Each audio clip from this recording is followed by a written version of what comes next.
Hey, good to see you all again. So this week is the last week of February and the last week of the People Project. So just a quick recap. I think the first week I did a little bit on torsos and heads and torsos. So that's one of the demos from the first week. Aspects of that. Then after that, looked at drawing figures and drawing whole figures. Then last week we were looking at light and dark, tonal values, and I was suggesting this exercise where you use charcoal and draw in the dark and lift out the lights. And you can if you want to do that upside down. So this week I thought I'd just add a little bit of colour. So I'm going to stick with drawing mediums. I thought I'd stick with pastels. And I'll just do a little bit. So that was the bit I did this morning. Just added a bit of colour to that one. I think we'll add a little bit of colour to this one in a minute. But I also wanted to just talk a little bit about our next project. So the project we've got for March is looking at the masters, look at either the old masters or the modern masters, and doing something inspired by the masters.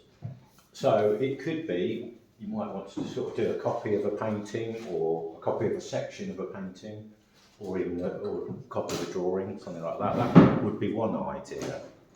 Another idea might be to perhaps do a painting of your own, perhaps inspired by one of the masters. It could be like, you might be inspired by a particular kind of way of painting, like maybe the way the Impressionists painted or the Pointillists painted or something like that. Another idea might be to sort of take a painting and reinterpret it in your style. So that's another way to approach it. So anyway, it's something to just sort of be having a little think about and just planning what you'd like to do. If there are particular artists you really like and you'd like to know a bit more about them and how they put paintings together or if they do their work, that'd be a good thing to do. I'll talk a little bit about a few resources I've got, sort of visual resources. I've got quite a lot of books. This book is all to do with artist techniques. So again, there's bits in here, if you wanted to go in for, sorry. Oh, that's my notes, what I was going to talk about. So that's what I did with them. See, that's what I was going to do. So it could be that you might want to look at, so this is Piero della Francesca. If you particularly liked his painting, I think that one's in the National, that one. You can read up on them and see what the techniques were that they used to paint. So that's one idea. As I say, copies. I've got obviously various books. I've also got, as a resource, there's a few folders here. These folders here, I got given these years ago, and these are like little cards with artist images on, and then there's a bit of information on the back. So this is Picasso, but there's all sorts of artists in here, and we've used these before. Some are modern masters, some are old masters. I think that's actually a photocopy in it. Some are sort of kind of different, art from different cultures. So there's all sorts of stuff in there that you might want to use.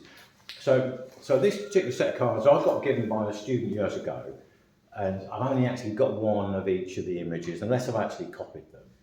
So if you did want to, you're welcome to use these, but what I'll need to, because I might need multiple copies, I won't be sort of lending them out immediately. But what you can do, and what a few people did this morning, like a few people were interested in that painting.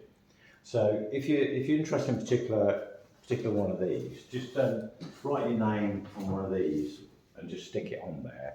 And then that way I'll know whether or not I need to do a few scans and copies. I don't want to copy the whole lot because there's a couple of hundred of them. But what I'll do is I'll show it to all the groups, and then if there's particular images that more than one person want a copy of, I'll print them up, print a few copies. So that's there. If you wanted to, you can start looking this week, or if you wanted to start looking next week. I think after next week I'll have an idea of what we need, so I'll get them together for that. All good? Yeah. So yeah, have a little think about that. I also sort of think that the kind of projects we've been doing, obviously, people, that's going to come into old masters or modern masters, but also buildings. This is a painting I started earlier in the week that I've done a little bit of painting on. But again, last month we were looking at buildings, this month we're looking at people.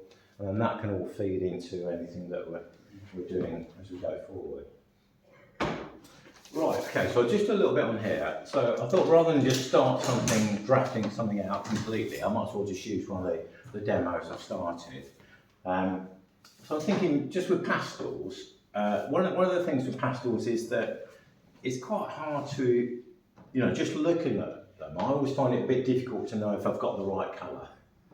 I sort of put something that I think is vaguely right, so that might be quite a good one. With the lighter colours, I find that they get very grubby very easily, like this white, that's supposed to be white, that's gone quite grey, so I find just a bit of kitchen roll or a bit of rag or something just to clean them up a bit is quite useful for the lighter colours. I thought I'd cover pastels because one or two people have been using the drawing mediums. But I think next month definitely there'll be paints, and particularly oil paints, I think, because a lot of the modern masters and old masters used oil paints quite a bit. A mid-tone might be, either a darker tone or a mid-tone might be a good place to start. So I'm thinking with him, he's got quite a bit of sort of skin tone, so they're quite pale on this side, and then his arms in quite a bit of shadow. So maybe something like that. As pastels go, I find these little inscribed ones are quite good if you're just starting out, because you get a good range of colours, and also perhaps having one or two pastel pencils is useful as well. But these are quite a good start. So if I start like that, these little paper blenders are quite handy just for getting the pastel worked into the paper. You could use your fingers, but these are a little bit more accurate. We're just getting something down in there. I always think it's quite a nice sort of instant medium pastel, because you haven't particularly got to sort of, you can just open up your pastel box and you're good to go then. It's not like you've got to squeeze out all this paint and start preparing things and cleaning brushes and things. A little bit of a darker tone there. I don't want to go too dark here. In a way, this might look better with perhaps a darker background. So if I put some sort of dark around some of it, that'll start to bring some of the lights out. So although it isn't like that in the picture, I actually think it's going to help to create a stronger drawing, doing something like that. Work that in there. And then I want to get some, so that's a mid-tone. Get some darks in. So just down here, there's an awful lot of really dark shadow.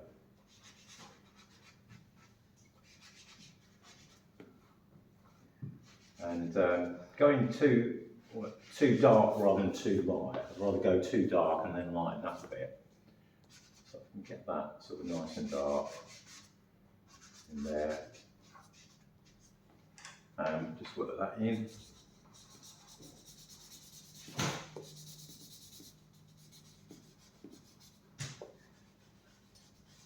And these blenders are quite nice because you can actually just sort of manipulate the pastel quite a bit with that and move it around.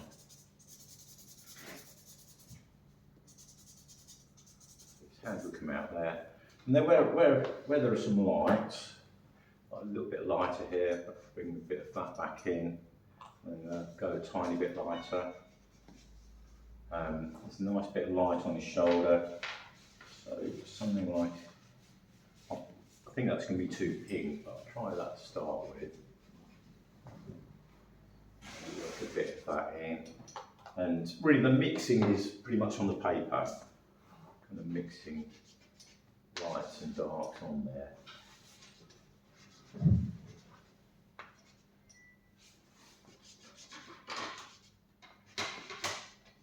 And then drawing in where the light is catching the muscles on his stomach.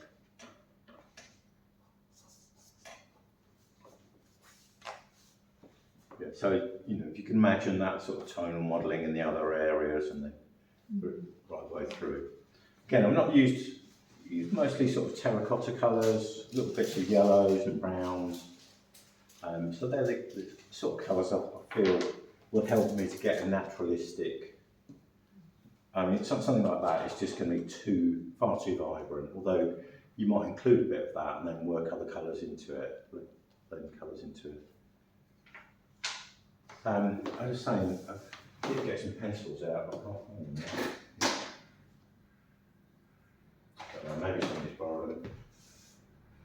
Yeah, what I was going to say was, yeah, perhaps use that one.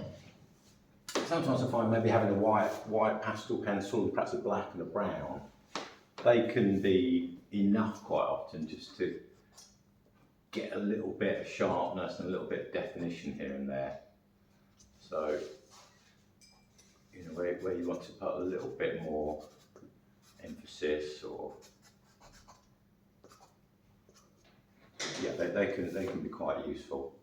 But these sort of sets where you get like lots of colours, you know, I find that it's a bit too many really for what I really need something like this. I think actually the chalks are better at just blocking in quicker.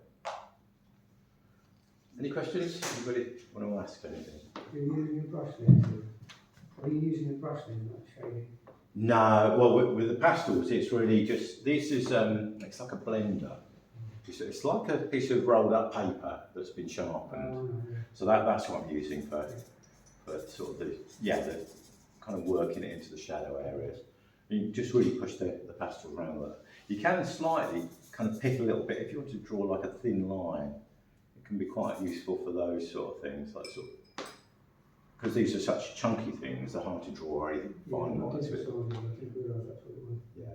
So they can be quite useful for that. What I tend to do is keep one for maybe lighter colours and another end for darker colours and things like that.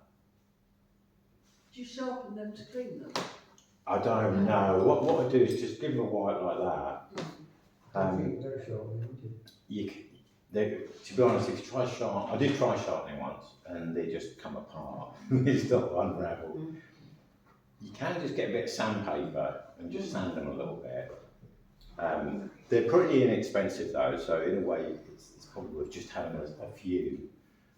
The sort of thing, I don't usually advise people to get stuff like this from the cheapo shops, but all it is paper, so you can't really go too far wrong. And I've got loads of these lying around now, so yeah, just have a few. It's the best. Some are a bit thicker, some a bit thinner, but they're all quite useful really. Okay, oops. Right, so if anybody wants to use any of these bits, you're welcome.